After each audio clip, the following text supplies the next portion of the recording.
Իվետա Պողոսյանը գրում է. ամենատարօրինակն ու նույնիսկ աբսուրդայինը այս իրավիճակում այն է, որ մենք ականատես ենք լինում դերերի և իմաստների լիակատար շրջադարձի։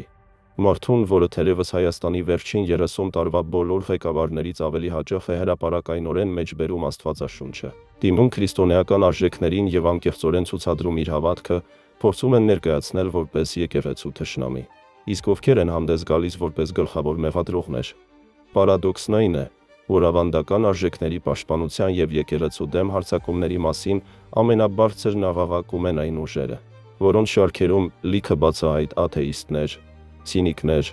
և մարդիկ կան, որոնց վարքագիծն ընդհանրապես առավելագույնս հեռու է քրիստոնեական բարոյականությունից։ Նրանց համար կրոնն ու եկեղեցական ինստիտուտները ոչ թե հավատքի հարց են, այլ բացառապես հարմար քաղաքական գործիք, մանիպուլյացիաների համար։ Երբ պետության ղեկավարի կողմից պատարագի անկեղծ մասնակցությունն ու հոգևոր ակունքներին ավելի մոտ լինելու ձգտումը բախվում են ագրեսիվ քննադատության։ Այն մարդկանց կողմից, ովքեր Աստծուն հիշում են միայն քաղաքական միավորներ շահելու համար, դա մաքուր կեղծավորություն է։ Ստացվում է շրջված իրականություն։ Խորապես հավատացյալ ղեկավարին մեղադրում են մեղքերի մեջ այն մարդիկ, որոնց համար ընդհանրապես ոչինչ սուրբ չէ, բացի իշխանության համար պայքարից։